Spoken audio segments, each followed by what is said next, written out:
lọ́jọ́ Sunday ọ̀rẹ́ mi kan invite mi sí wòlímọ̀ pé ọmọ òun fẹ́ ṣe wòlímọ̀ pé kí n jọ kí n wá nǹkan kan bẹ́ẹ̀ yẹn so èmi kàn fi pé àwọn nǹkan tó máa ń kà yẹn gan tínú everybody máa dùn tó máa dìde tó máa lọ ná àwọn ọmọ yẹn lówó tó máa ṣe gbogbo ẹ̀ so. Okay, so in Kontonka ni Quran chapter 2, Asareka, day 1 to 5. Olowe Kotebati ready. Alif, kini yen? Alif, Lamin. Alif, Lamin, kò nítumọ̀. What's the meaning? Àwa nítumọ̀ gangan, but lọ́dọ̀ tí wọn kò nítumọ̀. Okay. Only this is the book. Wọ́n ní ìwé náà rèé. There is no doubt about it. Kò sí gbọ́dọ̀ ṣe èméjì, kò sí èméjì nípa ẹ̀. A guide for those who are mindful of Allah. Ìwé yẹn ló jẹ́ atọ́nà fún àwọn tí wọ́n ṣe ti Allah. And who believe in what has been revealed to you, O Prophet. Tí wọ́n gbàgbọ́ nínú nǹkan tí a ti fi ran Muhammadu yẹn ṣípayá. And what was revealed before you. Àti nǹkan tá a ti fi hàn tí Muhammadu tó dé. And have sure faith in the hereafter. Kẹ́ẹ̀dẹ̀ nígbàgbọ́ pé lẹ́yìn ayé yìí, kẹ́ẹ̀ nígbàgbọ́ lẹ́yìn ayé. It is they who are truly guided by their Lord. Àwọn ni ó jẹ́ atọ́nà láti ọ̀dọ̀ Olúwa wọn Allah. And it is they who will be successful. Àwọn ni wọ́n máa jáwé olúborí. Okay, so in Kontonka ni kilo, what's the meaning? Dáadáa, àwọn èèyàn tí wọ́n máa ké gbàtọ́ ọmọ tún mọ̀. Tí láfàá bí àwọn lè ṣàlàyé aláwọ̀ ìfẹ́lẹ̀ àtẹ́ǹsáfà bí àwọn lè ṣàlàyé ìtumọ̀ Bákọ́rà yìí ẹ ṣé. Alfa Onikurani, ṣé lè bá wa ṣàlàyé kí ni meaning? Yes, bẹ́ẹ̀ ni mo lè ṣàlàyé fún yín. Now, nǹkan tí à ń pè ní wàlímọ̀ ní èdè Lárúbáwá is just like ayẹyẹ.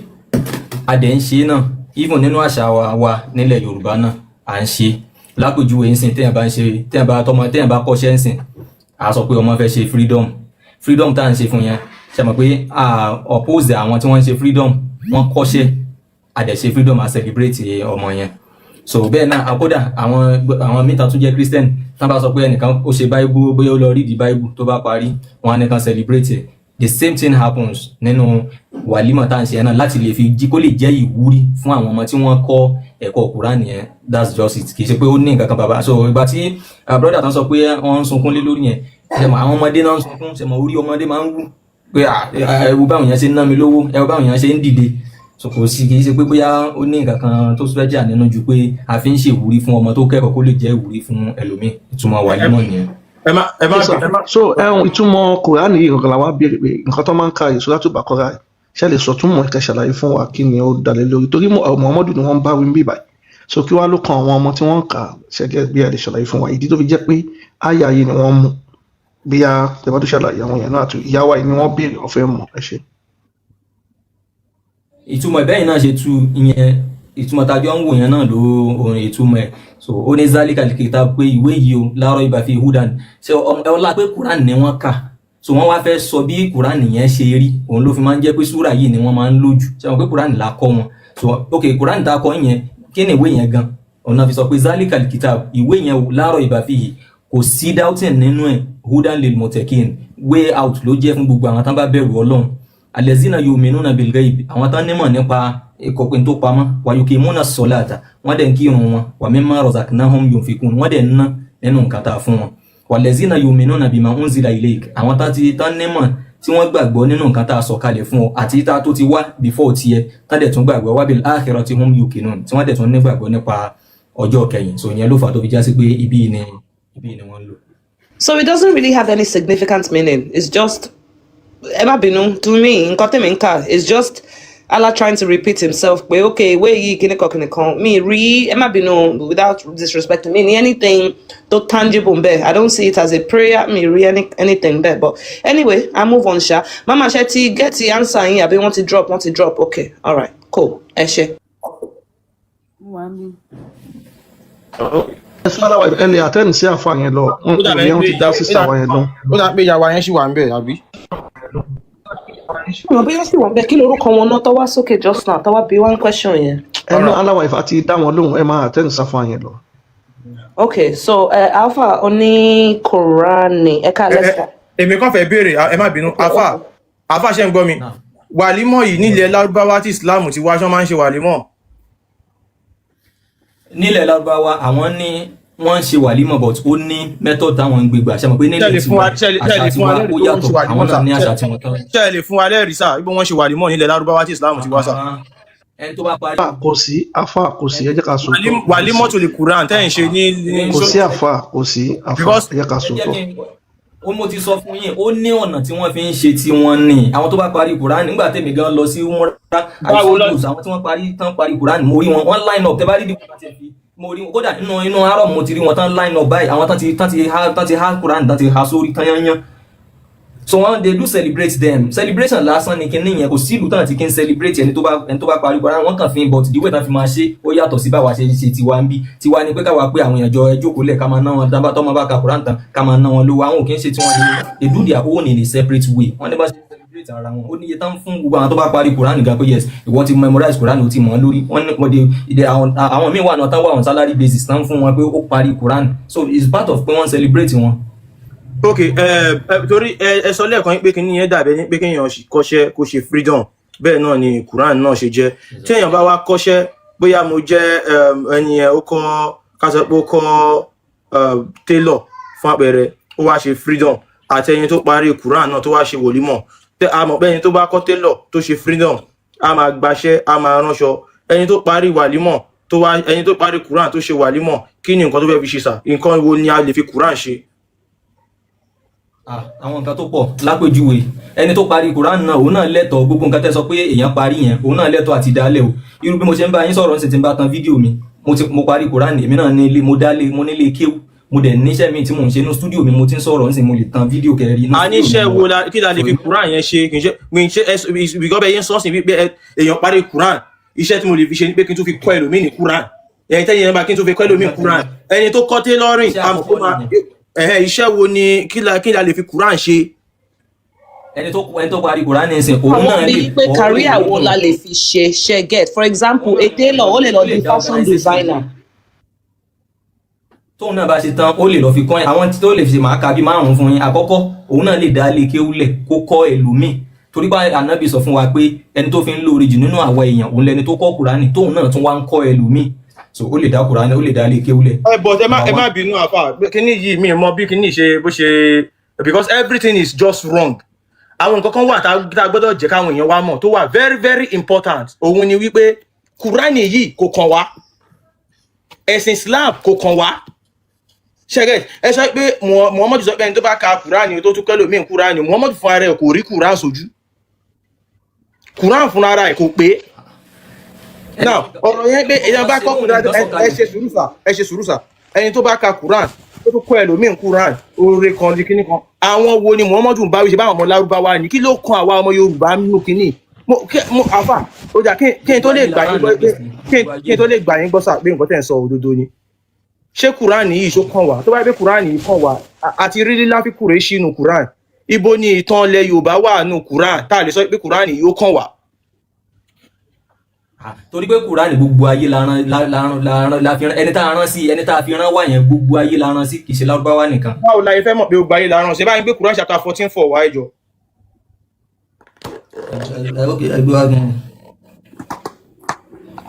wọ́n ní gbogbo ayé la rán mọ̀ ọmọdé sí so ẹ ká bẹ̀rẹ̀ láti 14:4 yẹn kí n wo nǹkan tó wà ń bẹ̀. a ní kíní yìí ó ẹ̀yin ọmọ Yorùbá ẹ lọ sí Islam ms baba ẹjọ Alfa Onikurani kí ni mo fẹ́ bi iná ẹ sọ pé wọ́n rán ànábì sí everybody like the whole of humanity right. so Alfa tí n bá fẹ́ rán iṣẹ́ sí yín àbí mo fẹ́ rán message sí yín language wọn ni mo máa lò most likely. language tí mo bá gbọ́. which is English and Yoruba right. No. Now my thing is okay ẹni sùúrù bóyá mo ti ń rush ẹ jẹ́ kọ́kọ́ ka àyà yìí bóyá yẹ̀yìn tẹ́ bá ti ka àyà yìí ó yá ikra tẹ́ bá ti ready ẹ ikra ẹ ṣe. وما أرسلنا من رسول إلا بلسان قومه ليبين لهم فيضل الله من يشاء ويهدي من يشاء وهو العزيز الحكيم. ó ní وما أرسلنا من رسول níran òjíṣẹ́ kan إلا بلسان قومه àfi kó jẹ́ pé ahọ́n àwọn èèyàn ẹ̀ ليبين لهم kó lè fi ṣàlàyé fún wọn. so fayudillu Allahu man yasha ẹni tó bá wu Ọlọ́run á sọnù wa yahdi man yasha ẹni tó bá dẹ̀ wu Ọlọ́run á fi mọ̀nà ìtumọ̀ àyà ilé ni. Okay, ṣe rí pé first one yẹn ti clear.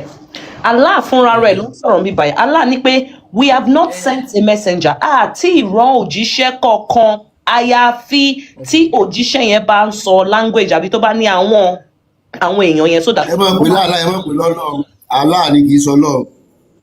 Allah ló ní ìwé kì í sọ Ọlọ́run. Ṣé mo sọ Ọlọ́run ní ìsinmi? Ṣé mo sọ Ọlọ́run ni? Èmi rò pé Allah ni mo sọ. Anyway. Oh, okay. All right, no problem. All right. So, a ti rí pé nínú àyà yìí, Allah fúnra rẹ̀ ló ń sọ̀rọ̀. Ó sọ wípé ní rán òjíṣẹ́ kankan àyàfi tí òjíṣẹ́ yẹn bá ń sọ èdè àwọn people yẹn. Ṣé get? Because tá bá lọ ka tafsir yẹn, Allah sọ wípé nínú community yẹn lòun ti máa pick òjíṣẹ́. Bó ṣe pick òjíṣẹ́ nínú Arabian community. Now, Mr. Alfa, according to this ayah, tí Allah bá ń sọ pé òun ò rán òjíṣẹ́ kankan àyàfi pé tí òjíṣẹ́ yẹn bá ń sọ èdè yín, ta ló rán sílẹ̀ Yorùbá? Because kò lè jẹ́ ànábì, because ànábì Lárúbáwá ló sọ. Okay, ẹ jẹ́ ká lọ wo Quran 34 verse 28. Quran 34 verse 28. Kọ́kọ́ answer question mi, ṣànábì sọ Lárúbáwá? Ibẹ̀ náà láti máa rí answer question tẹ́ béèrè yẹn ó ní olówó ní Quran chapter. Ṣé ànábì sọ Yorùbá àbí Lárúbáwá? Ẹ kọ́kọ́ answer yẹn. Okay, ṣe gbà torí kò ń ṣe ọmọ Yorùbá. Alfa, ẹ máa answer question straight. Ìbéèrè náà nìyẹn, ẹni ṣó sọ Lárúbáwá mo dẹ̀ ní rárá torí kò ẹni ṣó sọ Yorùbá mo ní rárá. Because kò ń ṣe ọmọ Yorùbá. Ẹ ṣe sọ wípé rárá ni ẹ ṣe ń dáhùn nísìnyí. Okay, so tí kò bá sọ Yorùbá, báwo ló ṣe rán sí gbogbo àgbáyé? Because it's not only Yorùbá, kò sọ Spanish, kò sọ Italian, kò sọ Portuguese, kò sọ Deutsch, kò sọ gbogbo àwọn èdè yẹn. So how is he the messenger for all of humanity when he doesn't speak the language? Nítorí pé ẹni tó rán wa ó mọ̀ pé ṣebí báwo la èdè tó ń sọ yẹn báwo la wá ṣe wá mọ̀, ṣebí èdè tó ń sọ la wá ń sọ lẹ́nu yìí a máa kọ́ nítorí pé a fẹ́ mọ̀ nípa ẹni tó rán wa, èdè tẹ́ni tó rán wa dẹ̀ fi rán wa nìyẹn àfi ká lọ kọ́, òun la fi ń lọ kọ́. That means pé ẹni yẹn kọ́ ló dá yín nìyẹn, because ìgbà tẹ́mi bí ọmọ tèmi kò need láti lọ sí another school àbí nǹkankan kó learn bó ṣe máa communicate. Ọmọ mi ti ń sọ̀rọ̀ gan, most children wọ́n máa sọ̀rọ̀ kó tó bẹ̀rẹ̀ primary school. So which means pé Allah yẹn, I'm sorry, òun kọ́ ló dá yín, because there's no way my own creator will require me kí n lọ learn another language in order to communicate with it. No. Then automatically Allah kọ́ ló dá yín nìyẹn. Simple. Ẹ jẹ́ kí n béèrè question kan. Our people in diaspora, àwọn ọmọ Nàìjíríà wa, tẹ̀lé yín náà tó bá yẹ pé diaspora lẹ́wà. Ṣẹmọ̀pọ̀ ọmọ Yorùbá ní kí ló tẹ́ fi jẹ́ kọ́ ọmọ yín kọ́ èdè tí wọ́n ń sọ ní ìlú ní diaspora tẹ́wà, tẹ́ fi jẹ́ kó jẹ́ pé Yorùbá nìkan, kí ló tẹ́ fi jẹ́ kó lẹ́ni èdè tán ń sọ ní diaspora nílùú tẹ́ bá wà. Ṣé question yìí ṣó make sense? Ṣé question yìí make sense? Ẹ̀yin lẹ́yìn. Alpha, listen to your question. Ṣé question yìí make sense? Okay. Listen to what you just asked. Oh yeah, repeat question yìí. Ìdí tó jẹ́ kí n sọ bẹ́ẹ̀ ni ẹ̀yin lẹ sọ pé ànábì repeat question tí ó sọ Yorùbá, ẹ̀yin lẹ sọ pé ànábì yẹn sọ Yorùbá, mo dẹ̀ ní kò sọ Yorùbá. So èyí tó jẹ́ kí n mú question yẹn wá ni pé ìyẹn kò ní ìtumọ̀ pé torí pé kò sọ Yorùbá yẹn kó wá jásí pé wọ́n rán sí wa nítorí pé kò sọ Yorùbá, àwa la máa lọ kọ́ nǹkan tán fi rán yẹn, a fẹ́ mọ̀ nípa nǹkan fi rán àfi ká lọ kọ́. But ìgbà tó ń rán sọ́wọ́n ẹni sùúrù sir Alpha, ìgbà tó ń rán sọ́dọ̀ àwọn Lárúbáwá ṣé wọ́n need láti lọ kọ́? Bàtà wọn máa sọ́dọ̀ àwọn Lárúbáwá àwọn Lárúbáwá yìí àwọn ti gbọ́ èdè yẹn already. Ṣé àwọn náà mo dẹ̀ sọ I made a statement yesterday, mo sọ statement kan lánàá o, mo láwọn náà ń kọ́ ṣẹ́rí this very Arabic àwọn Lárúbáwá náà ń kọ́ because ó ní broken and the original one bá a ṣe ní broken English and the original English yìí mo sọ lánàá I made a statement yesterday. So àwọn náà ń kọ́. An Arabic person ó sì máa ní more leverage over you because natural èdè ẹ̀ ni àwọn. Now which means pé because ayata kàyí ni mo fẹ́ ká fi gauge nǹkan tẹ́ ń sọ. So ṣé Allah parọ́ nínú àyà yìí ni because Allah ti sọ wípé òun ò ní rán òjíṣẹ́ kankan àyàfi tó jíṣẹ́ yẹn bá ń sọ language àwọn people yẹn. Now ẹ̀yin máa ń sọ wípé Ànábì Muhammad sallallahu alayhi wa sallam ní pé gbogbo ayé ló rán sí ẹjọ́ ẹ prove it. It means that Ànábì must be able to speak all the languages.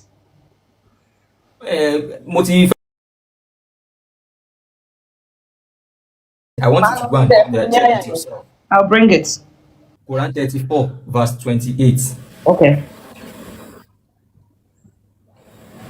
Ẹ jọ̀ọ́ mo kí gbogbo ilé o, Allah's wife tẹ́ bá ti ráyè mo fẹ́ sọ̀rọ̀ nípa Wolimọ yẹn ìpilẹ̀ṣẹ̀ bó ṣe bẹ̀rẹ̀ bó ṣe ń ṣe ní gbogbo area Middle East yẹn títí dé àwọn other countries all over the world.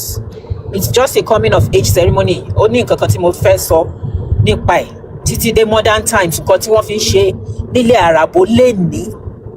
Tẹ́ bá ti ráyè, ẹ ṣeun. All right, I am no problem, mommy. About to treat it later, ma try to make it quick. Now, Alfa Onikurani.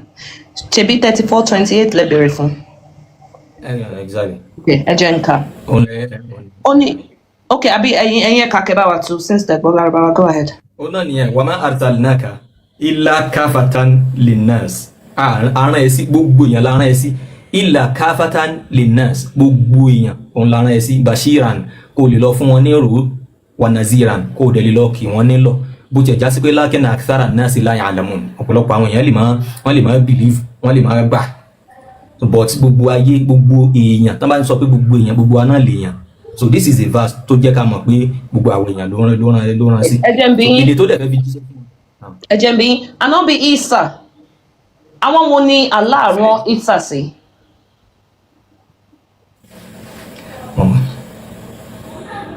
Anobi Isa. Àwọn wo ni Allah rán sí? Question tẹ́ bá béèrè lọ́wọ́ mi tí mi ò bá mọ̀ mi ní I don't know is also an answer. You can say don't doke mo. I'm very passionate in the way that I speak. Can say pe mo forcing. Tẹ́ bá mọ̀ mo, no problem. I verify, I check it. So are you telling me that mo? Mi mọ̀ yan. But mo kàn mọ̀ pé àwọn Israeli na máa sọ pé wọ́n rán Ànábì Isa sí. Mo fẹ́ kí gbogbo wa mọ̀ pé Qur'an tí wọ́n gbé wálé kan yìí pé wọ́n rán mọ́ tí Muhammadu sọ yìí pé wọ́n rán wọn sí gbogbo èèyàn fún ara ẹnu Muhammadu ló fi sọ o. So ẹ jẹ́ ká kó mọ́ kí ní ẹ máa yé wa ká Qur'an ọ̀rọ̀ ẹnu Muhammadu ni o. Muhammadu ni mouthpiece Allah o. So ẹ ṣé ẹ tẹ̀síwájú mọ́mí of Kufar.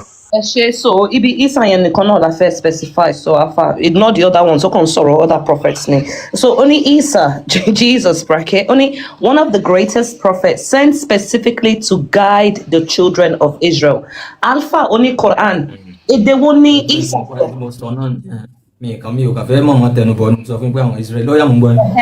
No problem. You were right anyway, but you know there's 1,004 people in here just to show it. No problem. Me, so you were wrong. Now, which language did Isa speak? Èdè wo ni Isa sọ ìgbà tó rán sí àwọn ọmọ Israel?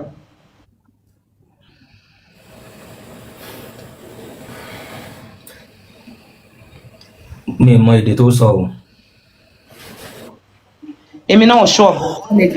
Kì í ṣe Lárúbáwá, right? Mi mọ̀ èdè tó sọ o. But a lè sọ wípé kì í ṣe Lárúbáwá ló sọ.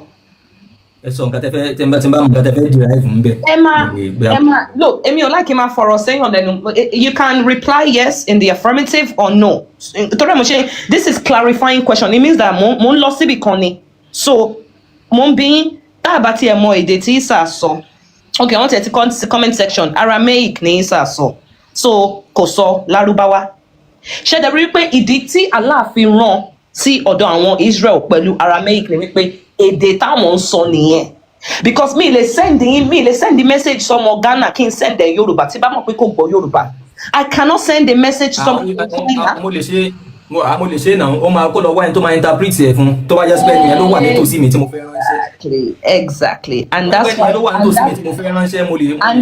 tí mò ń sọ wípé àwọn ìgbà tó rán Ànábì sọ́dọ̀ Lárúbáwá wọn ò ní the translator, but ìgbà tó wá dé ọ̀dọ̀ títí yín ẹ wá ní the translator, yet under the same breath ẹ ń sọ fún mi wípé gbogbo àgbáyé ló rán sí.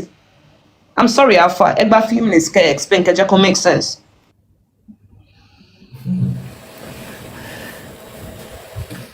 Ṣẹ́rí tí a bá sọ pé wọ́n rán Ànábì sí gbogbo ayé kò sí nǹkan kan tó dàrú níbẹ̀. Ẹni tá a bá sọ pé wọ́n rán sí gbogbo ayé language ta tó bá yẹ pé nǹkan tá a lè fi ń tà lè sọ pé ó dàrú ni pé tó bá yẹ pé bàtà Ànábì yìí dé ààrẹ ni tó kọ́ èdè ẹ̀ ààrẹ ni tó mọ̀ àwa ṣẹ̀ṣẹ̀ wá ń dààmú káàkiri pé ẹjọ́ a nídìí ẹni tó máa bá wa translate èdè tá Ànábì ń sọ.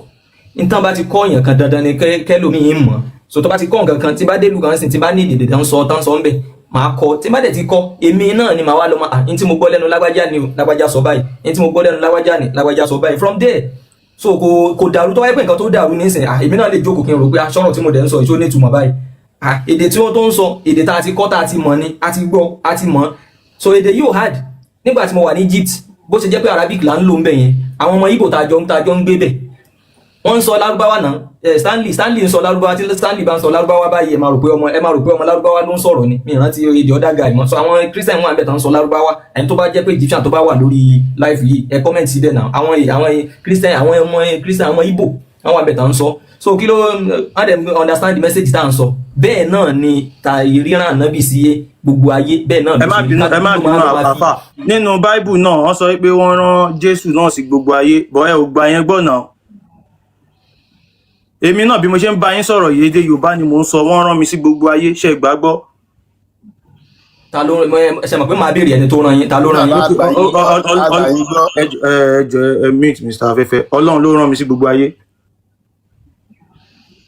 kí ni nǹkan tá a fi máa believe pé ó rán yín sí gbogbo ayé tẹ́ bá ti prove n tó gbé fún yín tó ní kẹ̀kẹ́ kí la fi máa believe ok àwọn nǹkan tẹ́ fi máa believe pé Ọlọ́run rán mi sí gbogbo ayé òun ni àkọ́kọ́ mi ò kí ń parọ́ ẹ̀kejì mi ò jalè ẹ̀kẹta mi ò bọ́mọ kékeré sùn ìwà mi da àwọn èèyàn jẹ́ lè gbẹ̀rí mi jẹ́ so tí n bá sọ fáwọn èèyàn pẹ̀lú àwọn nǹkan díẹ̀ tí táwọn èèyàn ti mọ̀ nípa mi tí n bá sọ pé wọ́n rán mi sí gbogbo ayé àwọn èèyàn máa gbàgbọ́ tó rán mọ́ pé àìní yìí olódodo ni torí tí n bá sọ̀rọ̀ tí n bá sọ fún yín pé báyìí ni tẹ́ bá lọ yẹ̀wò bẹ́ẹ̀ náà ẹ ṣe máa bá so the same thing tí mi sọ yìí láti jẹ́ kẹ́ mọ̀ pé wọ́n rán mi sí gbogbo ayé tí mo fún yín lẹ́rìí pé èèyàn dáadáa ni mí mi ò pààyàn rí mi ì bọ́mọ kékeré sùn mi ì fàdíyà mi ò jalè tẹ́gẹ̀t mi ò kí ń àwọn èèyàn lè gbẹ̀rí mi jẹ́ ìjà lè sọ bẹ́ẹ̀ náà nípa ti Muhammadu because ká tó lè sọ pé ẹni yìí nǹkan tó sọ òótọ́ ni because kò sẹ́lẹ̀rì òun ló ń sọ̀rọ̀ wípé ṣe mọ̀ pé báyìí sì mo sọ fún yín pé Ọlọ́run ló ń sọ̀rọ̀ báyìí bí mi àti ń ṣe ń sọ̀rọ̀ yìí sí Ọlọ́run ló ń gbénú mi báyìí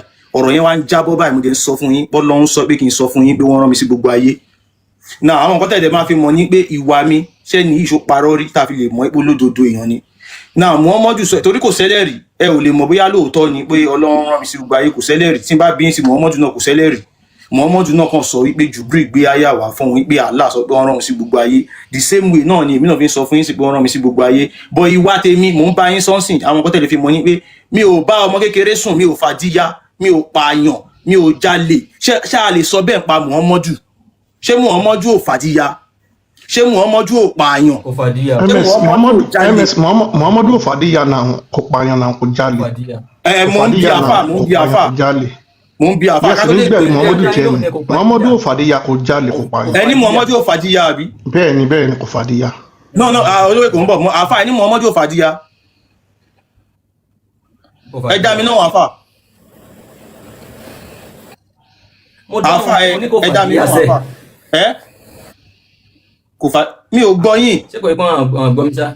mo ti ń gbọ́ yín báyìí kí lẹ wí kò fàdíyà ṣé Muhammadu ò jalè ànábì ò fàdíyà sẹ́ ó lè kọ́ kò jalè Muhammadu ò jalè mo lè jẹ́rìí ẹ̀ Muhammadu ò jalè mo lè gbẹ̀rí Muhammadu ò parọ́ kò parọ́ tó bá jalè ẹ gbé jáde ms ẹ jẹ́ ká àfà délé olówó èkó ẹ dá mi náà àfà a ní kò parọ́ sẹ́ kò jalè kò fàdíyà kò bẹ̀rù sùn kò parọ́ ok ẹ jẹ́ kí n wá fi yẹn sẹ́gbẹ̀ẹ́ kan ẹ̀yin èèyàn wa ẹ máa gbọ́ o èmi ń jẹ́ kó yé àfáà sìn wípé wọ́n rán mi sí gbogbo ayé ìdí dẹ̀ ni wípé ìwà mi da mi ò pààyàn mi ò jalè tí Muhammadu náà pààyàn àbí kò pààyàn ok so àwọn nǹkan tí mo dárúkọ yìí tí ẹ bá lè rí lára mi definitely nǹkan tí mò ń sọ òdodo ni tá a bá lè rí àwọn nǹkan yẹn náà lára Muhammadu definitely nǹkan tí Muhammadu sọ náà nínú Qur'an yẹn òdodo ni torí kò sẹ́lẹ̀rì bí èmi náà jẹ́ ṣe ń sọ̀rọ̀ sí pé wọ́n rán mi sí gbogbo ayé kò sẹ́lẹ̀rì Jésù náà sọ pé wọ́n rán mi sí gbogbo ayé mọ́mí ọ̀fọ́ kùfà yẹn ti gbé sí ṣóhun nìyẹn I think John 3:17 or so èwo lẹ gbé wáyìí ó wà nínú Bíbélì náà Jésù náà sọ pé wọ́n rán mi sí gbogbo ayé ẹ jọ̀ọ́ bá mi gbé wá. ṣé John 3:16. I think 3:16 or 3:17 àwọn tó bá jẹ́ tí wọ́n bá ti ṣe Christianity rí ẹ̀kan John 3:16 16 or 17 either of the two so a fẹ́ mú yẹn jáde nínú Qur'an ní àmì nínú Bíbélì okay Amadede ní 3:17 3:16-17 okay so ká lè mú jáde ó wà nínú Bíbélì náà pé Jésù ni wọ́n rán òun sí gbogbo ayé àwọn àfáà ò gbà á gbọ́ so ó dẹ̀ wà nínú Qur'an Muhammadu sọ pé wọ́n rán òun náà sí gbogbo ayé a ò gbà òun rè ẹ ṣe sùúrù àfà ẹ má bínú ẹ ṣe sùúrù àfà ẹ ṣe sùúrù. nǹkan tẹ́ ní láti understand nìyẹn ó ní pé for God did not send his son ṣé mo pé Allah ò lọ́mọ Yahweh lọ́mọ So no, in Christianity they do. In Islam they don't. Compare. Ẹ̀yin gba Isa as messenger. They take Jesus as God. There's a reason you are not a Christian. Sheget. Now, so John 3:16, only for God so loved the world. Ọlọ́run fẹ́ ọmọ aráyé tó bẹ́ẹ̀ gẹ́. That he gave his one. No, MS Ọlọ́run kọ́ Yahweh. Yahweh ló ń fẹ́ gbogbo ọmọ aráyé. Yahweh fẹ́ àwọn ọmọ aráyé tó bẹ́ẹ̀ gẹ́. Ṣìgìdì Yahweh ló ń fẹ́ gbogbo ọmọ aráyé. Okay, for God so loved the world that he gave his one and only son. Yahweh ló ń fẹ́ràn gbogbo ayé, ó lóun fi ọmọ kan ṣoṣo tóun ní. So that whoever believes in him shall not perish but have eternal life. Ó ní ẹnikẹ́ni tó bá ti gbàgbọ́ nínú ọmọ òun yẹn kò ní parun, ó máa ní ẹ̀mí ayérayé. For God did not send his son into the world to condemn the world. Yahweh lóun rán ọmọ òun sílé ayé kó wá ní ayé ń ṣe nǹkan tí ò dáa pé wọ́n kó báyé jẹ́. Yeah, but to save the world. Àmọ́ kó gba àwọn aráyé là, kó gbà wọ́n là. Ṣẹ́rí pé gbogbo ayé ló wà níbẹ̀ yẹn. So tá a bá ní ṣàbòsí, nǹkan tí Yahweh tó ń sọ ń bì ní pé òun rán Jésù sí gbogbo ayé. Qur'an sọ wípé a ní rán òjíṣẹ́ kan níṣẹ́ àyàfi pẹ̀lú èdè àwọn ènìyàn ẹ̀. So ẹ̀yin Mùsùlùmí sọ wípé Jésù yẹn àwọn ọmọ Israelite ni wọ́n rán sí. Okay, àbá yín gbà. Muhammadu àwa wá ń sọ fún yín pé according to that verse, òun náà wọ́n rán òun náà sí àwọn ọmọ Lárúbáwá nìkan torí pé èdè Lárúbáwá nìkan ló sọ. Àyàfi tẹ́ bá fún wa ní òjíṣẹ́ kan tó ti jẹ́ òjíṣẹ́ àwọn ọmọ Lárúbáwá tó sọ èdè Lárúbáwá rí. Ṣé òjíṣẹ́ kan ti wá rí tó jẹ́ òjíṣẹ́ Lárúbáwá? Nínú òjíṣẹ́ tó jẹ́ Lárúbáwá, inú ẹ̀ náà tí òjíṣẹ́ kan ti kó tó kan Muhammadu kò sí. So ìtumọ̀ ẹ̀ ní wípé Muhammadu yìí àwọn ọmọ Lárúbáwá la rán sí, a ò rán sí ìran míì. Gbogbo iṣẹ́ tí Muhammadu dẹ̀ jẹ́ àwọn ọmọ Lárúbáwá ló jíṣẹ́ fún. Bí aya ò bá sọ̀kalẹ̀ á sọ̀kalẹ̀ Mẹ́kà tàbí kó sọ̀kalẹ̀ Mẹ́dínà, á dẹ̀ máa bá àwọn ọmọ Lárúbáwá, á máa bá wọn sọ̀rọ̀. Kò báyìí. So tí Muhammadu bá sọ pé gbogbo ayé tán lò ń bẹ̀, gbogbo ayé àwọn ọmọ Lárúbáwá ni. Gbogbo ayé tán lò nínú Bible, gbogbo ayé àwọn Israelite ni àwọn tó jọ ń sọ èdè kan náà. Mi ò ṣoṣo ń yé. Now ẹ ṣe sùúrù sà, ẹ ṣì máa béèrè yẹn. Ẹ wá jẹ́ ká lọ sí nǹkan tí mo wá sọ lẹ́ẹ̀kan yẹn. Because ká tó lè gba àwọn òjíṣẹ́ tẹ́ ẹ sọ yìí, ká tó lè gbà wọ́n gbọ́, a ní láti dán wọn wò. A ní láti ṣe integrity test ni wọ́n pè. We must check their integrity. Ṣáwọn èèyàn gidi ni tẹ́ bá lè sọ pé ẹni yìí wọ́n rán sí wa, ẹni tí ò ń ṣe èèyàn wa, ẹni tó ń ṣara wa yìí, tí ò ṣèdè wa yìí. Ẹ ká dán integrity, ẹ ká yẹ̀ wò. Mo sọ lẹ́ẹ̀kan, mo sọ pé wọ́n rán èmi náà sí gbogbo ayé. Ẹ dẹ̀ sọ pé kí ni àwọn àrídájú? Àrídájú kò ju wípé mo fi ẹnu mi sọ lọ. Now bẹ́ẹ̀ dẹ̀ ṣe ń wò mí, mi ò jalè rí. Ẹni tó bá ní mo jalè rí kó jáde kó mẹ́rìí wá. Mi ò jalè rí, mi ò pààyàn rí, mi ò fàjíya, mi ò fọmọ kékeré. Ṣé understand? Àwọn ọ̀wà burúkú yẹn ẹ lè bá lọ́wọ́ mi. So tí n bá sọ̀rọ̀, òótọ́ ni mò ń sọ. Now a wá fẹ́ gbé ìwà tèmi àti ìwà àti ànábì la wá fẹ́ gbé yẹ̀wò báyìí láti mọ̀ yí pé okay, ànábì ṣó jalè rí, ànábì ṣó pààyàn rí, ànábì ṣó fàjíya, torí ẹ sọ pé kó fàjíya. So mọ́mí ọ̀fọ́ kùfà ẹ wá lè fún wọn ní àwọn ẹ̀rí yẹn kí àfa wa máa explain ibi tí ànábì tí Muhammadu tó ti fàjíya, ibi tí Muhammadu tó ti bá òkú sùn, ibi tí Muhammadu tó ti jalè, ibi tí Muhammadu tó ti pààyàn, ibi tí Muhammadu tó ti já sí òhò ẹ̀ṣẹ́ a ó wà ẹ̀rí wà. Everything is available. Ó wà nínú Qur'an, ó wà nínú Hadith, ó wà nínú àwọn ìwé Islamic kan, many sources. Alfa, nǹkan tẹ́ máa ṣe lálẹ́ ni pé ẹ má take it personal. Mo mọ̀ pé heart yín it's heartbreaking. Ẹ ti chop breakfast lálẹ́, but mo fẹ́ ká put emotions aside. Mo kàn fẹ́ gbogbo nǹkan tó máa kà ẹ máa screenshot ẹ ṣẹ́gẹ̀t ẹ wá lọ check, go and cross check, because once you are able to conclude the same answer, it means we are correct. Nǹkan tí mo bẹ̀ yín fún nìyẹn. She understand? Okay, no problem. Let's go and cross check.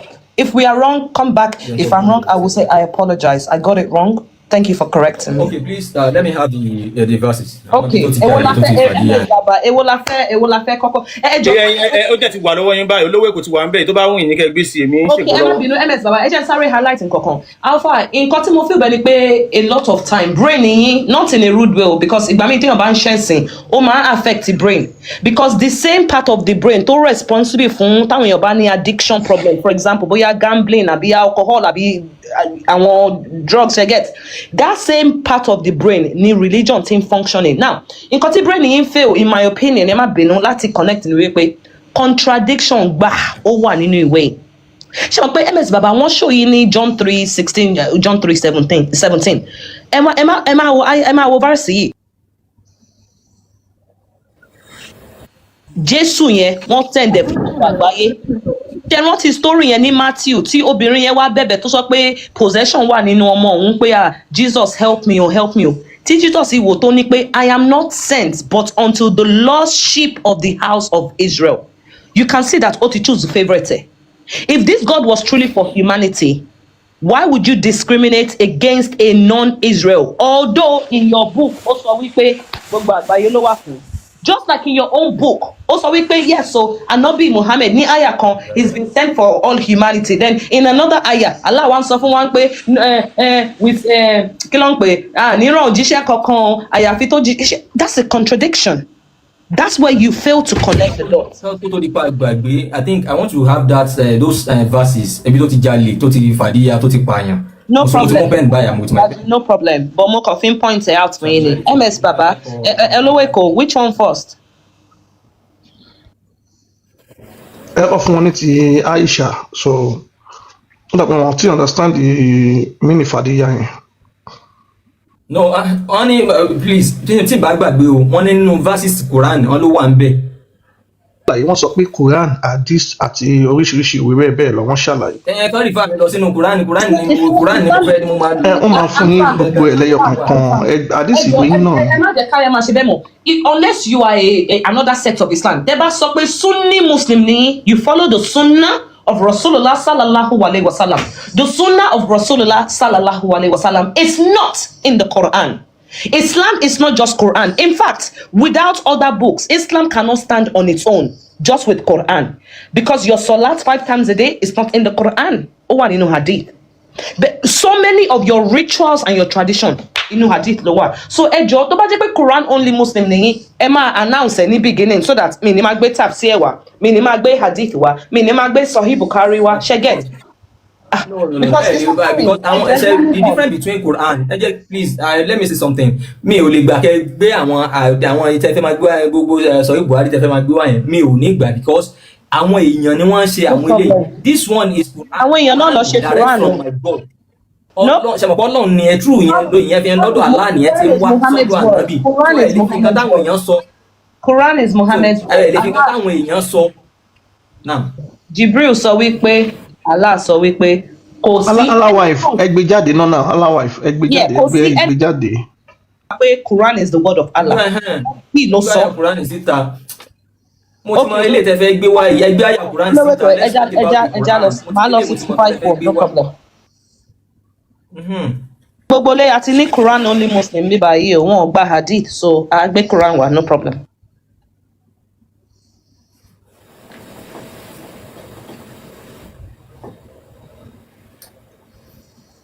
Ṣé ọ̀gbẹ́ni yìí ń kírun ṣá?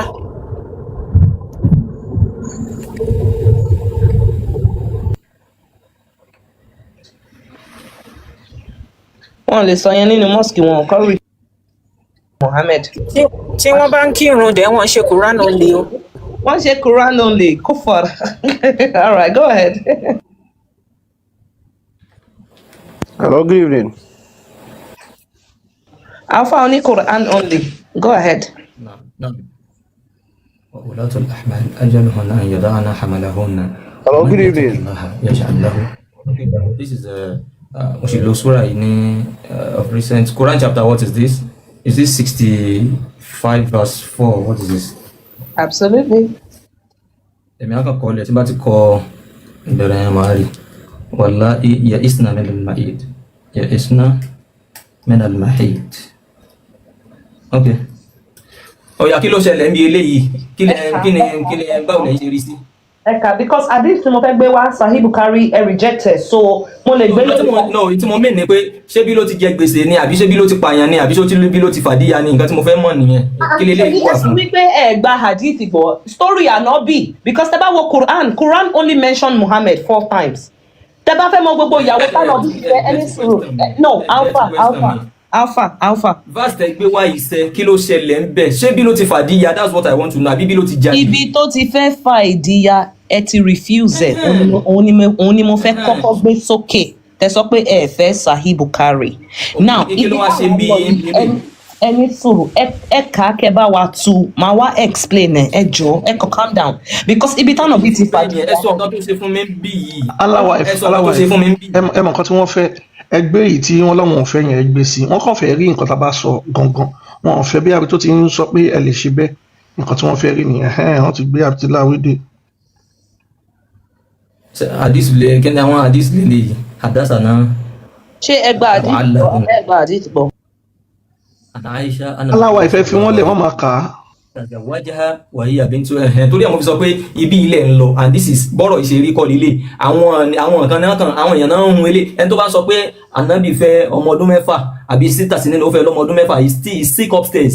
So kéèyàn bọ́ta kéèyàn sọ pé ànábì fẹ́ ọmọ ọdún 6, the person is sick upstairs. Ó dà nǹkan kan ń wọ́rí òun tọ̀hún lórí ni. So torí àwọn ti sọ pé mo ti mọ ibi tẹ́ ń lọ.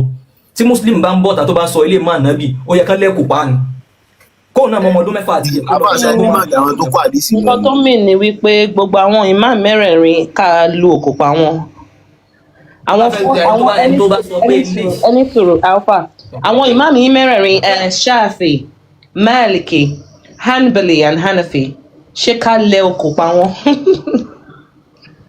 Ẹ dáhùn yẹn. Àwọn people yẹn àwọn èèyàn ni wọ́n edit àwọn ìwé yìí torí àwọn fi sọ pé mi ìfẹ́ kẹ́ lò wé fún mi. Àwọn èèyàn náà edit ẹ̀ àwọn kan ní ìwé gangan òbí sọ pé àwọn làwọn kọ ilé sínú ẹ̀. Alpha ẹni sùúrù. Ṣé Quran dárúkọ Aisha? Aisha no. Ṣé Muhammad fẹ́ Aisha? Ó fẹ́. Báwo lẹ ṣe mọ̀ pé ó fẹ́? Kò sí nínú Quran náà. Story gbé wá tó.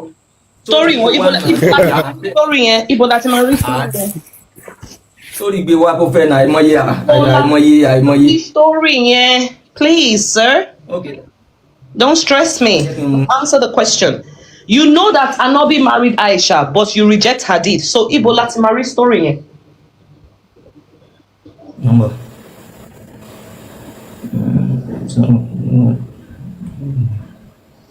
You see these pick and choose Muslims. Pick and choose what suits you. So a lot of times, these people, they don't believe in their own books. I believe, I think I respect what Allah says and what Muhammad says more than the Muslim. Mama ńlá wọn Aisha ló sọ̀rọ̀ níbi báyìí o, wọ́n ní pé no, àwọn èèyàn ló kọ́, mo wá ń bi yín, ṣé Quran because what you guys need to understand is that most things you know about your Ànábì Muhammad sallallahu alaihi wasallam, you know, Hadith leti muwa. The Quran mentions Muhammad 4 times. 4 times. Oh my goodness. By name 4 times. Béèrè. Ẹ ṣáà mú. Ó dárúkọ other prophets náà. Kì í ṣe Muhammad nìkan náà. Ó dárúkọ Suleiman. Ó dárúkọ many other prophets. Again, I want us to just be honest with each other. Ẹ má take kìkìnní as debate. Right now we're learning because bí mo ṣe ń bá yín sọ̀rọ̀ láti àná, it doesn't even feel like you're here to battle challenge. I really think you're here to learn, and I'm here to learn as well. Kọ́tẹ́mi náà ò bá mọ̀, ẹ correct me, ẹ teach me. You understand? I'm not even debating with you right now. I'm having a conversation. Ẹ jẹ́ apply logic and reasoning here. Please, sir.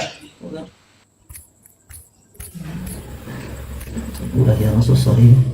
Okay. Money of all kufars. Barely 2 years ago, was anybody to reject Hadith? No Muslim no reject Hadith. Every Muslim embraced the Quran and Hadith. Ìtorí MS Baba, torí iṣẹ́ àwọn irúnmọlẹ̀ tẹ́ ń ṣe, tẹ́ ń expose gbogbo secret Islam. Ìtorí ẹ̀ náà ṣe bẹ̀rẹ̀ sí ní reject Hadith nsìn. And anybody tó bá dé reject Hadith or reject Ànábì Muhammad nìyẹn kẹ́ lọ gbà bẹ́ẹ̀. Ẹ má wàá ṣe mùnáfìkì, kẹ́ máa pick and choose. accept Islam, accept all of it, or reject all of it. Simple. You can't be one foot in, one foot out. One foot in the grave, one foot out. Stick to your guns. That's very cowardly. I find that to be so cowardly. It's a cowardly move. You're either in or you're out. Because the ban so weak, the ban she salutation si Aisha radiallahu anha mi mo se be she man so mama nla wa Aisha she bo she desensitize Aisha yen. A lot of people will not even know that this girl was a freaking child, 6 years old. Táwọn imam mẹ́rẹ̀ẹ̀rin fọwọ́ sí, àwọn Maliki, àwọn Shafi, there's an ijma. Tí n bá sọ pé ijma wà, Alfa mọ nǹkan tó ń jẹ́ ijma. Now for Alfa to override that ijma, wọ́n gbọ́dọ̀ mú ẹ̀rí títí wọn wá pé okay o, ọmọ ọdún mélòó tá Aisha jẹ́ nìyí o, kò ń ṣe 6, kò ń ṣe 9. Ọkọ sọ wípé okay o, mo gbà. Hadith yẹn wà. Ó sọ ẹni sùúrù, mo fún ní option ní ẹni sùúrù ẹjẹ land. Hadith yẹn wà, ó sọ he, but èmi fúnra mi, yes o, Mùsùlùmí ni mi o, but me dey accept it. Because nǹkan tí mo hate jù ni wípé to try to gaslight people. What I am, you're not gonna shake me. I'm very confident in myself. Nǹkan tí mo mú wá yìí, ẹ̀yin lẹ gbà as a person. Ṣó wà ńbẹ̀, ṣó wà ní àkọsílẹ̀ nínú ìwé yín? Yes. Ṣé ijma wà ńbẹ̀? Yes, and I can prove it. Ẹ̀yin lẹ kò gbà. So ẹ má gaslight wa, ẹ kúkú make it clear. Èmi o personally, I don't take that. Stop the gaslighting, ẹ jọ̀ọ́. Ó ti ń get really frustrating. So mo ti ready wa. Oya, kí ló yẹ kẹ́ mú wá mo ti gbàgbé. Oya. Inú bí ẹni ìbòlẹ̀ ti lè rí pé 18 ni pé kò ń ṣe 6 years pé kò ń ṣe 6 years ló fẹ́. Ṣé ń gbọ́? Ẹ mú wá. Wọ́n ní bọ́lẹ̀ ti lè mú ìtàn Aisha wá, ìtàn ni wọ́n béèrè lọ́wọ́ yín. Àfàṣọyé wọ́n béèrè tọ́tọ́ mi o. No, nǹkan tó ṣẹlẹ̀ ní. Làwọn ti lè rí pé kò fẹ́ ní pé kò ń ṣe pé 6 years ló fẹ́. Wọ́n sọ̀rọ̀ Aisha, ẹ wá ní ẹgbàdí sọ wá ní bọ́lẹ̀ ti rẹ̀ ní ìwé ìtàn mi. Wọ́n wá ní kẹ́ mú ìwé ìtàn mi tẹ́ bá ti sọ̀rọ̀ Aisha wá. Yeah, because mo bí yín nǹkan tó ṣẹlẹ̀ nìyẹn náà àwọn ọba yín náà ti bá yín sọ̀rọ̀ yìí. Nǹkan tí mo bí yín ní wípé okay ṣé Ànábì fẹ́ Aisha, mo kọ́kọ́ bí yín pé ṣé orúkọ Aisha wà nínú Al-Qur'an, ẹ sọ pé rárá. Mo wá bí yín pé ṣé Ànábì Muhammad sallallahu alayhi wa sallam ṣó fẹ́ Aisha, ẹ sọ wípé yes. Mo ní báwo lẹ ṣe mọ̀, ẹ sọ wípé àwọn ọ̀dà ìwé kan ó mention ẹ̀, ẹ mọ̀ pé ní tèmi Hadith ni mo mọ̀ pé ó mention ẹ̀, but ẹ̀yin ò gba Hadith pọ̀, ṣé understand? So I'm a short Hadith. Any solution. I'm a pa gbogbo Hadith right now. For the duration of our conversation, sir, with all due respect, Emma Binu, you are not allowed to use Hadith. Timbade being question, there bale for me answer in the Qur'an. Toba one in Hadith. It means that any problem ni, you understand? So Alpha, efun wani another ìwé o tí kò ṣe Hadith tó sọ̀rọ̀ nípa age Aisha. Ẹ ṣé sir. Tírà kan wà tí wọ́n ń pè ní Asadul Ghaba fi Ma'rifati Sahaba. Ẹ type ẹ sí comment section ẹ jọ̀ọ́. Mi mọ̀. Aláwa ẹni sùúrù àfà ẹ̀yin ò gba dis ẹ wá pe tírà fún wa àfà ẹni sùúrù ẹ gba dis ẹ dẹ̀ pe tírà mi fún wa ó lágbára. Ṣé English ni kí n type àbí Arabic?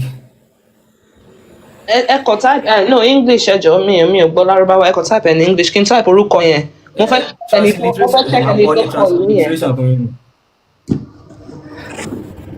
Quran only like a new trend there. But I mean, this is one prophecy tí Ànábì predict say me feel bẹ́ẹ̀ pé ó ń ṣẹlẹ̀ lóòótọ́. Ó ní pé Islam, ó ní pé ó máa crawl back into a cave bí ẹ̀sìn àjòjì bó ṣe wá ló ṣe máa parẹ́. Ó máa ní 73 sects tó yẹ pé ìkànnì wọn nìkan ló máa lọ Jannah ṣe get. Ó ti bẹ̀rẹ̀ Quran only Muslim. Mashallah. Mo ti send. Mo ń dúró mi mọ̀ bóyá ó ti show ẹ̀. Kí lórúkọ yín again? Alfa Onikurani. I can't see that. Let me see. My scroll was silent. So mo ti type it. But ìgbà míì TikTok máa ń censor comment, so mi mọ̀ bóyá ó post it or not. Check it. Tí mi bá lè rí. Kí ẹ lè ṣe camera yín. Kí lẹ fẹ́ wò mẹ́?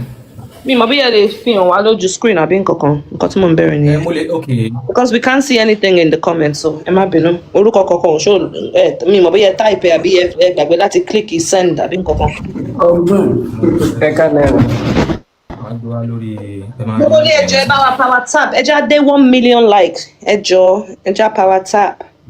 Mo ṣì ní energy lálẹ́ ṣe get. I probably have 2 more hours.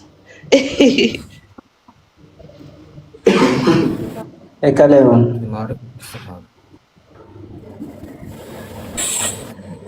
Ẹ kálẹ́. Ẹ bá wa ṣe sùúrù ẹ jọ̀ọ́, ẹ má bínú, ẹ bá wa ṣe sùúrù. Ẹ̀yin ló máa kàn yín next ẹ jọ̀ọ́. Yes, Alfa Onikurani. Ṣé orúkọ yẹn ni ẹ fẹ́ wò sẹ́? Ṣé orúkọ bí mo ṣe pé kíní yẹn lẹ fẹ́? Ta ló kọ? Orúkọ yẹn Izudeen Abil Hassan. Bá mi type ẹ mọ̀ pé bẹ́ẹ̀ ṣe sọ yẹn mi sọ èdè yẹn mi mọ̀ bí mo ṣe máa type ẹ sí Google fún ara mi ṣe understand. So tẹ́ bá type ẹ sí comment section máa lè revision. Aláwa ẹni kọ́ gbé jáde látọ̀dọ̀ tí wọn ẹni kọ́ gbé jáde látọ̀dọ̀. Jáde látọ̀dọ̀ tí yín because èmi máa gbé ìjìmá àwọn ìjìmá àwọn imam mẹ́rin tó fọwọ́ sí then I'm sorry I don't know what you are going to do after that. Because tí ìjìmá tí consensus bá ti wà because ẹ mọ̀ pé àwọn first school ẹni tó rẹ̀ èyí náà ti make mention ọ̀rọ̀ kan lẹ́ẹ̀kan ẹni sọ̀rọ̀ àwọn ayàtẹ̀fẹ́ àwọn ok ọ̀ya mo ti ní sọ̀rọ̀. ẹ má bínú ẹni sọ̀rọ̀ ẹ mọ̀ pé ìgbà míì àwọn imam mẹ́rin yẹn wọ́n máa ń ní difference in opinion depending on which topic. that's normal ọmọ èèyàn ni wọ́n náà. But lórí èjì Aisha wọn ò ní different opinion they all unanimously agree that yes lóòótọ́ your Anabi Muhammad sallallahu alayhi wa sallam ó fẹ́ Aisha at the age of 6 ó dẹ̀ bá sùn at the age. torí ẹ̀ ni mo fi sọ pé ẹ kàn fún mi at least mẹ́ta ti tó tẹ́ bá ti fún mi mẹ́ta mi ò lè ifun alẹ́ ìgbà mi ò lè because kì í ṣe nǹkan tí mo kàn lè tọwọ́ bọ̀ anyhow màá gba àwọn verses ẹ kàn fún mi mo ti rí ẹyọ kan sìn ọ̀rọ̀ Aisha number 1 tẹ́ sọ pé wọ́n fẹ́ ní 6 years mo ti note ẹ̀ bẹ́ẹ̀ yẹn ẹ fún mi ní ẹlẹ́ẹ̀kejì bóyá bí tó ti àti ẹyọ kan.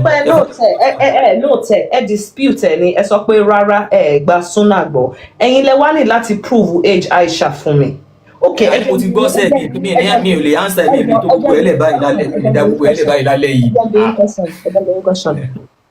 How long ni Anabi fẹ́ Aisha fún? Like how long were they married for? Kí ni o ti dà àmì ń ṣiṣẹ́ báyìí because nǹkan research ni kì í ṣe nǹkan tí a kàn máa tẹnu bọ̀ ẹ́ ní àwọ̀ nǹkan tá à ń ṣe yìí láìfì ní ẹlòmíì. Ó wà lókè olódo. Ní sùúrù Alfa. Mo ti ní number 1 yìí sẹ́ mo ti sọ pé kò ń ṣe 6 years tẹ́ bá dẹ̀ fẹ́ mọ iye bí mo ṣe join life yín lé ní ìmọ̀ àjọyìn ẹ̀ lọ́la ilẹ̀ ọ̀la ló tún ló mọ́tàn ìlú ìjọ ẹlẹ́mìí ọlọ́gbọ́n sọ wa. Oh my goodness, can you calm down? I'm asking you a different question. Moni, how long was Anabi Muhammad married? How long ló lò together papọ̀? Mi ní sọ mi ò lè dáhùn ẹ̀ báyìí. Ìgbà tí mo ti gbọ́ sí yẹn mo ti rí nǹkan tẹ́ fẹ́ sọ ẹ fún mi ní ẹlẹ́ẹ̀kejì ibi tó ti ja ibi tó ti fàdíyà ibi tó ti pààyàn kí n kọ́ kọ́kọ́ mẹ́ta. Ok ṣé àfa so ẹ má wọrí wọn gba díìsì nǹkan tó ṣẹlẹ̀ ni pé aláwa ìfọyín kàkà díìsì yẹn fún wọn tá bá ti kà ká wá gbé ibi tí Muhammadu ti jalè bó ṣe bọ́ọ̀kù sùn a máa gbé jáde tó bá lọ́wọ́n ò gbà àwọn ò lè dá nǹkan kan kọ so wọn ò lè lọ́wọ́n ò gbà aláwa ìfẹ́ jẹ́ kàkà ṣé wàá ń bẹ̀ Amadélékè má bá wa gbé ibi tí ó ti jalè tó ti bá sùn jáde so aláwọ̀ ẹ̀ka lọ bẹ́ẹ̀ wọ́n lè lọ́wọ́n ò gbà nínú Islam wọ́n recognize àfáà yìí ní Saudi so ẹ lè sọ pé ẹ gbà kankan àwọn tíra tẹ̀ ń sọ ṣé mufti aládò lọrin ló kọ ni ṣé tó bá kọ tíra ṣé wọ́n gbà ní Saudi so Sulaiman Farouk wọn mọ́ ní Saudi náà so aláwọ̀ ìfẹ́ jẹ́ kàkà bí mo ṣe fi ọkùnrin náà fàdí àìṣà yà. ṣetán tí ìdí bẹ̀rẹ̀ Saudi ló máa ń announce ẹ̀ fún wọn àwọn máàsì ló máa sọ fún wọn wọ́n so aláwọ̀ ìfẹ́ ẹgbẹ́ sókè ó yẹ jẹ́ àlọ́ aláwọ̀ ìfẹ́ jẹ́ àlọ́ let's go. All right, can you hear me? Yeah. Of course I can. Sahih al-Bukhari 5134 narrated by Aisha. ṣẹgbọ́n bẹ́yẹn Aisha tó ní ọ̀rọ̀ ló ń sọ̀rọ̀ pẹ̀lú ẹnu ara ẹ̀ báwo lẹ́nìkan láti Ìlọrin ṣe máa wá lóhun gbà nǹkan tí Aisha tó jẹ́ pé iṣan ni fún ànábì Aisha gangan lẹ̀mí ọ̀gá òun lẹ̀mí ànábì ẹgbẹ́ sókè òun ló ń sọ̀rọ̀ látẹnu ẹ̀ pé òun lọ́kọ̀ yìí ẹyẹ tàṣàlà ló sọ Qur'an ẹni sùn aláwa báwo lẹ ṣe wọn pàlà ló sọ Qur'an kalẹ̀ ìbánu bí ló fi rìn sọ fún wa. Thank you. so bó ṣe rí ìwọlé lé náà. ṣé àgbàdo ànábì wí Aisha ni. ṣé wàá ẹni sùn gbogbo àwọn àdìsí tó wá Aisha ló gbà ètò pọ̀ jù wá ẹ fẹ́ kó yan Aisha kiri nínú Islam ẹ sọ pé ẹ sọ bẹ́ẹ̀ mọ̀ ẹ gbé sókè aláwa ẹ. bí pé kíyàwó mi kó sọ̀rọ̀ kan nípa mi sìn kí wàá máa sọ pé kó yan Aisha kiri. ó lè àìmọye ìyàwó èèyàn ò lè parọ́ mọ́yàn ni ṣé ìyàwó èèyàn lè aláwọ̀ sọ ẹ̀fẹ̀ jẹ́ àmàmọ̀ ẹ̀jẹ̀ àkànná bí arọ́lọ́pàá àmàmọ̀. ẹ má bínú mo ti enjoy yín so far ẹjọ má ṣe rough ẹjọ tá bá ti ka tán ẹ respond ṣe get narrated by Aisha that the prophet Aisha tó jẹ́ iṣẹ́ ọrùn fún ànábì ẹ̀mí ànábì òun ló sọ ó sọ pẹ̀lẹ́ náà ara ẹ̀ pé. that the prophet married her when she was 6 years old. ó ní Muhammadu fẹ́ òun nígbà tó ń wà lọ́mọ pínísìn ọmọ kókó ọmọ ọdún 6 péré. And he consummated the marriage when she was 9 years old. ṣùgbọ́n ó ní Muhammadu dẹ̀ fi okó ńlá fàdí òun yá nígbà tó ń wà lọ́mọ ọdún 9 ọmọ tí ó ti mọ̀wọ́ ọ̀tún sọ́wọ́ òsì Muhammadu ṣe yí tán ìsìnkú Muhammadu ò ní ṣoríire àtúbọ̀tán ẹ̀ ò ní dáa bẹ́ẹ̀ náà lẹ́yìn ọ̀ṣẹ́dá gbogbo àwọn ọmọ ẹ̀ kú lójú Muhammadu báyé jẹ́ ẹ jẹ́ àlọ́. Hisham said, I have been informed that Aisha remained with the prophet for 9 years. Hisham tún wá fi kún pé Aisha àti Muhammadu wọ́n jọ gbé fún ọdún 9 gbáko. Alfa títí kí ni títí ẹ̀ka délẹ̀ títí májèlé fi pa Muhammadu tí gbogbo ẹ̀mí ìfun ẹ̀ ọkàn tó já bútẹ́. báyìí ní sáré dẹyọ kan mú pé Muhammadu ó fàdíyà Aisha yá ìyẹn lélẹ̀ nsìn so ẹ jẹ́ lọ síbi tí ó ti jalè aláwa ìfẹ́ lè bá wa kà. Number 1. Number 2 lélẹ̀.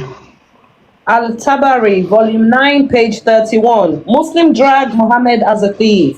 ṣẹ́gbọ́n bíbẹ̀ yẹn nínú ìwé tá à ń kà ní Al-Tabari volume 9 page 31 àwọn mùsùlùmí wọ́n sì wọ́ Muhammadu níwọ̀kíwọ̀ gẹ́gẹ́ bí olè ó jalè ń bẹ̀yẹn ó ṣe àfọwọ́rá alọ́kọ́lóhun kígbe fìríǹdì ọ̀kẹ́ Muhammadu jàgùdà.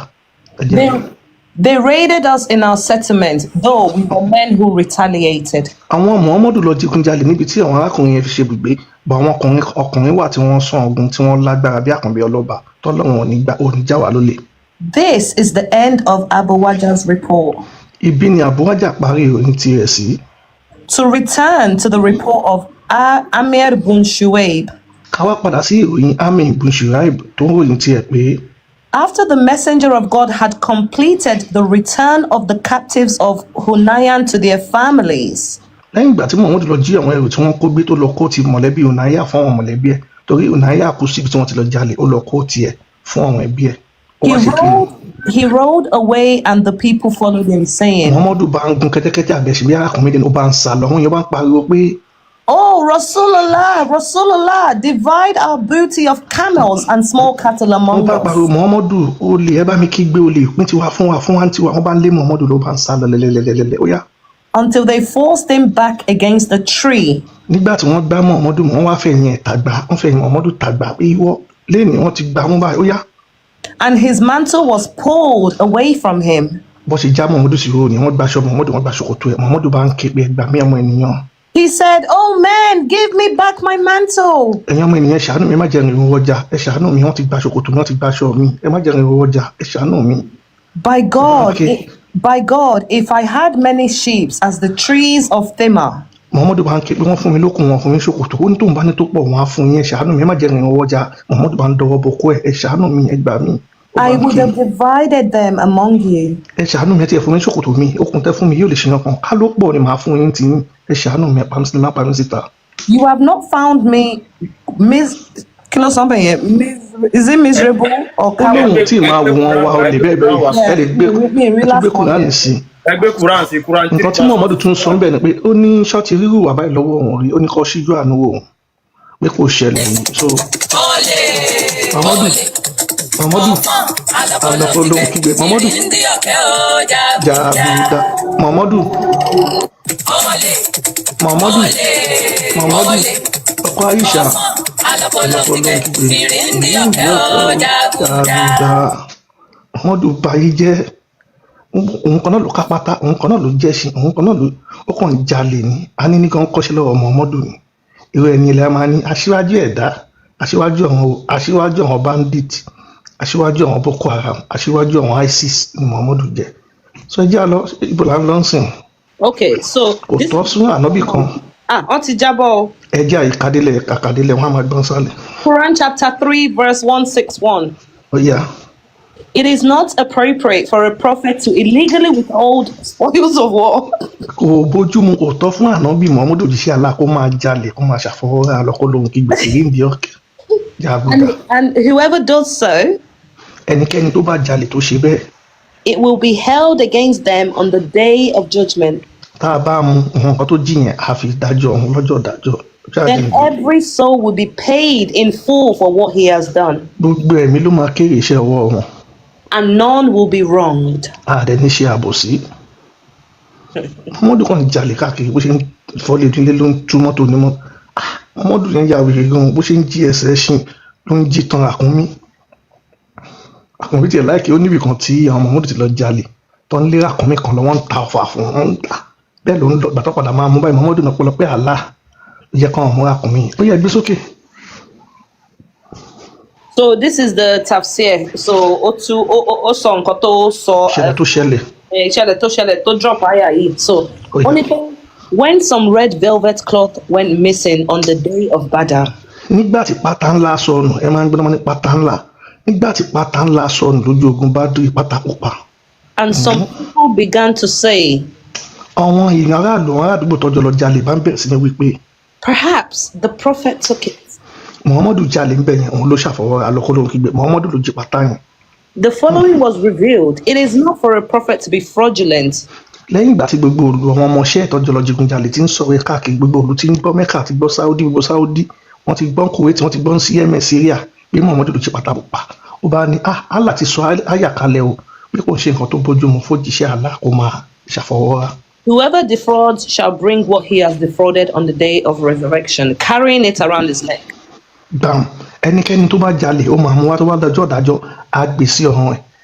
Ẹ wá fún wa níbi tí ìgbà tí Muhammadu kú ṣé wọ́n sin pátá yẹn mọ́ àbí wọ́n sin mọ́. Wọ́n sin pátá pupa yẹn mọ́. Gbàm, case close. Kẹ́lẹ́ mọ̀ pé ọ̀rọ̀ tá a láà sọ pé ẹni tó bá jalè tó bá kú nǹkan yẹn á gbé sí ọ̀run. Muhammadu ṣe kí ni pátá ni logo Benz ó gbé pátá yẹn sọ́run. Integrity test là ń ṣe fún Muhammadu yìí o definitely káfí gbogbo wà yìí lọ́wọ́ Muhammadu tí ò pass definitely gbogbo ọ̀rọ̀ nù Qur'an yẹn irọ́ lásán ni. irọ́ lásán. wà á náà rán wọn sí gbogbo ayé o àbọ̀ rán ẹ sínú yàrá. a ní ayé ń sọ fẹ́yìn yẹn pé tẹ́ bá pàdé àgbákò ó sàn ju kẹ́ pàdé àlá lọ àlá àṣeyìn lọ́nà tó tó láyé yóò sí ó yẹ ẹgbẹ́ sókè aláwọ̀ ẹ̀ nígbà tí Muhammadu wá kú tán Aláwọ̀ ẹ̀fọ́ sí ń bẹ̀ ó yá aláwọ̀ ẹ̀fọ́ ẹgbẹ́ sókè. Sami al-Timridi 1048. Ibn Abbas narrated. Ibn Abbas wá ń gbé wa débẹ̀ pé. A red velvet cloth was placed in the grave of the prophet. Bam, case close. Nígbà tí Muhammadu wá kú tí májèlé pa tí gbogbo fún ẹja bútẹ́bútẹ́bútẹ́ tó pọ̀ kàkà kú ó ń pọ̀tọ́ lẹ́nu ó pọ̀tọ́ pẹ̀jẹ̀ gbogbo ọkùnrin ti wú débi pé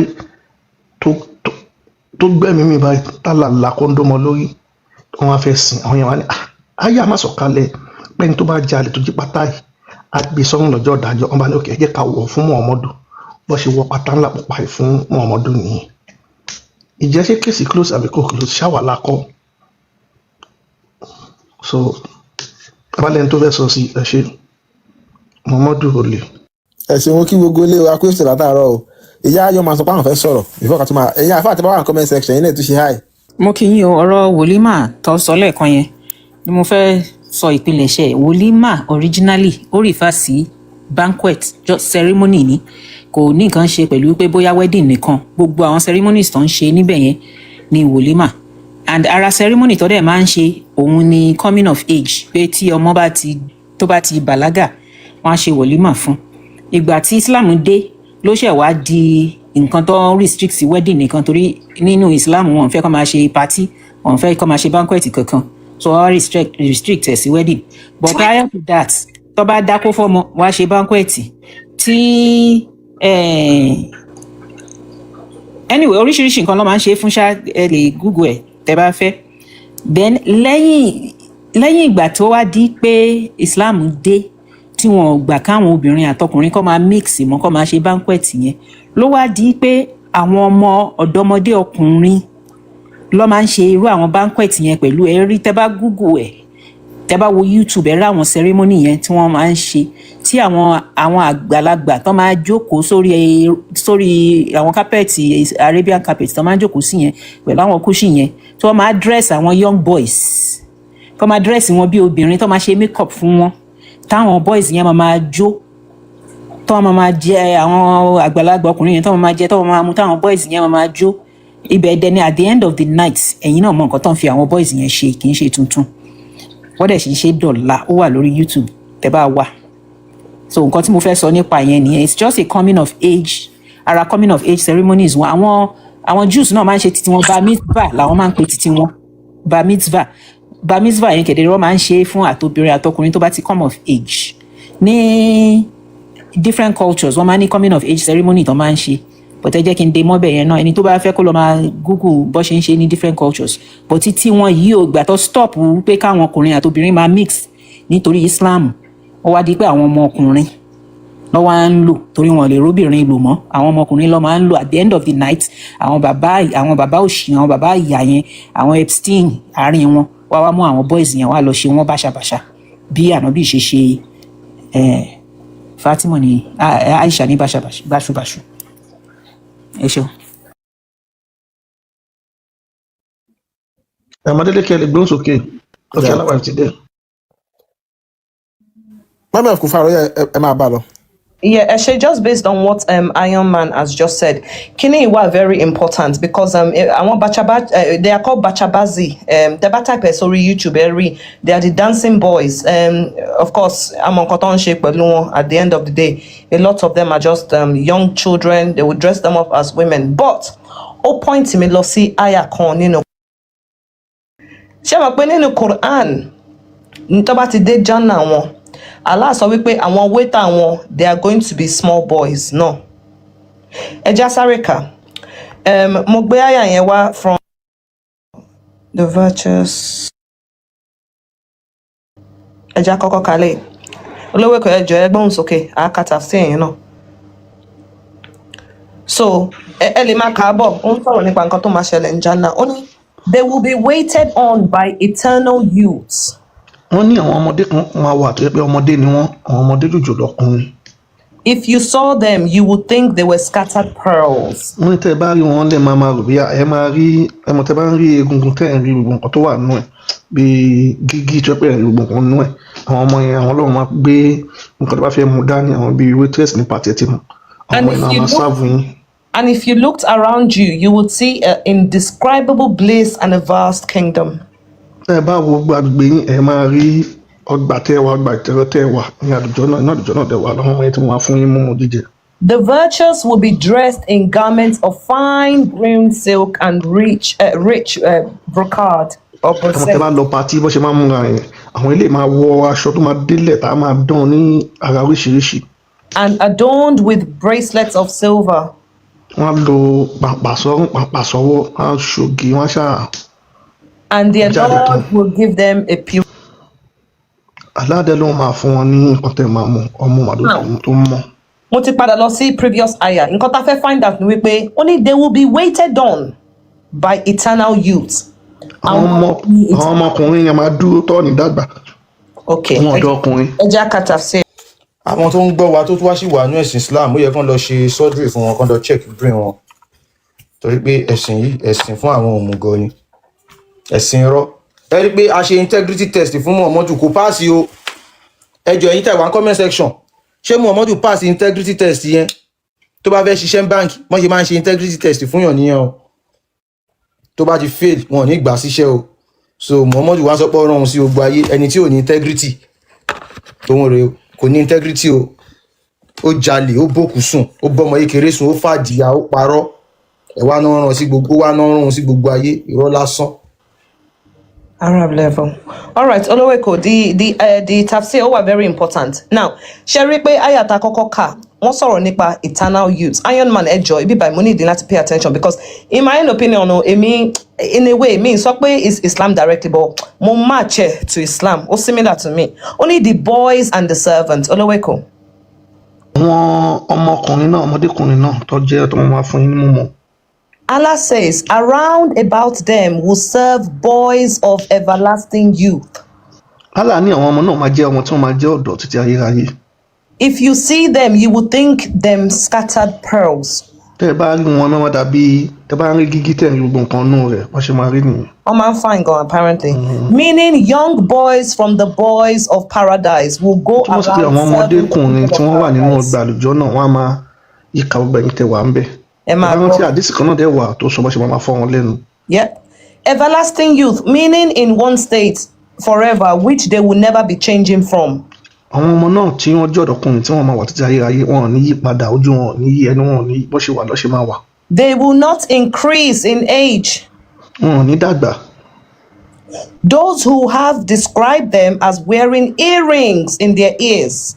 Bí wọ́n ṣe ṣàpèjúwe wọn tá àlá ṣàpèjúwe wọn, ó ní wọ́n á tún lo ìbòtí, wọ́n á tún lo imú, wọ́n á máa ṣoge, wọ́n á ṣe sporting wave, gbogbo oríṣiríṣi, wọ́n á máa ṣoge. Everybody, these are boys in particular. Ṣé mo pé ní Ghana wọ́n máa gba virgin.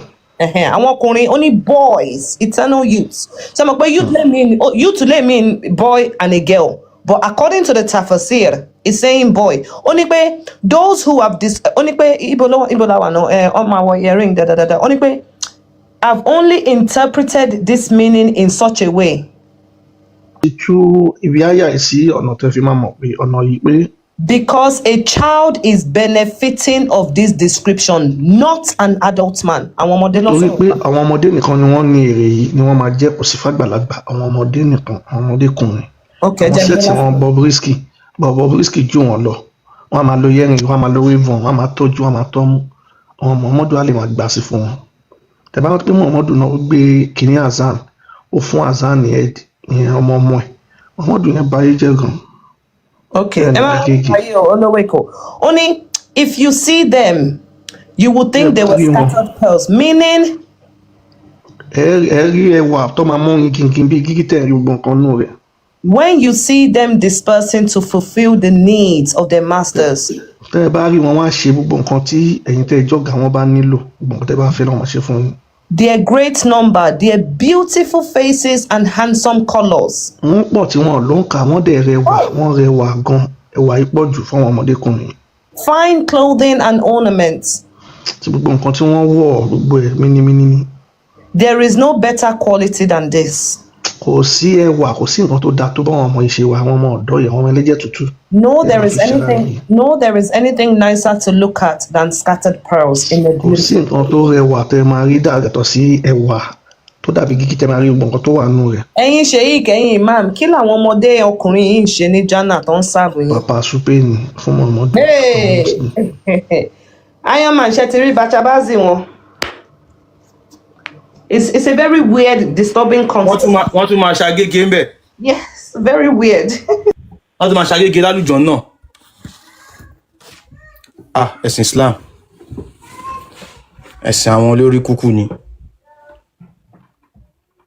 Ṣé Iron Man ń bá sọ̀rọ̀ àbí? No, wọ́n ṣe Muslim. Ẹjọ́, wádìí sí nǹkan tó sọ ni wọ́n get me.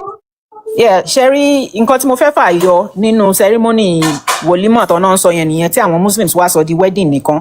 Prior to that, oríṣiríṣi ceremony ló ń ṣe. Eléyìí tí Mummy of Okufas tọ́ka yìí was one of them. Wọ́n dẹ̀ ń ṣe, kì í ṣe pé bóyá tó bá dá àjọ náà nìkan. Wọ́n ń ṣe even ní Arabia nígbà, wọ́n dẹ̀ sì ń ṣe dìsín tẹ́ bá wo YouTube.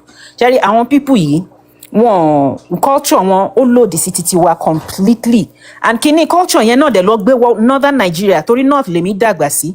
Ní north yẹn Sherry, àwọn ọkùnrin wà tó dàbí obìnrin tó dẹ̀ jẹ́ pé wọ́n tolerate wọn, wọ́n accept wọn, wọ́n ń disturb wọn rárá. Nígbà tèmi wà ní kékeré wọ́n ń disturb wọn rárá. Àwọn aláàjì wọn yẹn àwọn ló máa mú wọn gẹ́gẹ́ bí ọ̀rẹ́kùnrin tọ́dẹ̀ ìhun tó ń bá wọn sùn tó ń ṣoríṣiríṣi. Wá dẹ̀ ralé fún wọn, wá fi wọn sílé yẹn, wá jẹ́ gẹ́gẹ́ bí ìyàwó ìta. Wọ́n gbà wọ́n ìgbà tí ìgbàlódé dé ló di pé àwọn náà wá ṣẹ̀ṣẹ̀ bẹ̀rẹ̀ sí ní reject wọn, ṣùgbọ́n tẹ́lẹ̀tẹ́lẹ̀ Islam gbà wọ́n láyè, ó gbà wọ́n dáadáa, it's part of their culture. And ara nǹkan tó dẹ̀ fi jẹ́ part of their culture ni pé tẹ́ bá wo history Arabia, there was a time ní Arabia tó jẹ́ pé wọ́n máa ń pa obìnrin, pé tí ìyàwó bá bí obìnrin, bàbá akọni kan múra fún ọmọ obìnrin yẹn pé òun fẹ́ mú lọ kí àwọn relatives, á wá mú lọ sínú desert àti already gbẹ́ kòtò lẹ̀, tó bá ti débẹ̀ á ti ọmọ yẹn síbẹ̀, wọ́n á da yẹ̀pẹ̀ lé lórí, wọ́n á bẹ̀rì ẹ̀, wọ́n á wá wet ibẹ̀ so that á level. Tí obìnrin bá fẹ́ bímọ, wọ́n máa gbẹ́ kòtò, inú kòtò yẹn ló máa kúnlẹ̀ sí tó máa bí ọmọ yẹn sí. Tí ọmọ yẹn bá jẹ́ obìnrin, wọ́n kàn máa bẹ̀rì ẹ̀ síbẹ̀ ni straight. Tó bá jẹ́ ọkùnrin, wọ́n á ṣẹ̀ wá gbé, wọ́n á lọ wẹ̀ fún. So gbogbo ìwà ìbàjẹ́ tó ṣe ń gbà yẹn tó jẹ́ ara culture wọn, òun ló fi deplete wọn of àwọn obìnrin ní society wọn, tó di pé wọ́n bẹ̀rẹ̀ sí ní fẹ́ mi lè sọ pé wọ́n fẹ́ wọn, wọ́n bẹ̀rẹ̀ sí ní fi àwọn ọ̀dọ́mọkùnrin wọ́n fi wọ́n ṣe oríṣiríṣi. Ẹ̀yin náà dẹ̀ ti kà ní Qur'an pé Muhammad gan partake nírú ìwà ìbàjẹ́ bẹ́ẹ̀ yẹn. So nǹkan tí mo fẹ́ fààyọ nìyẹn. Ẹ̀yin àwọn Yorùbá tó bá ń rò pé bóyá Islam pé spirituality ni, kì í ṣe spirituality kankan, culture ní culture lẹ lọ ń gbà. Tẹ́ bá dẹ̀ ń gba culture ní culture, ẹ máa gba ìbàjẹ́ inú ẹ̀ náà ni sooner or later. Ẹ ṣeun.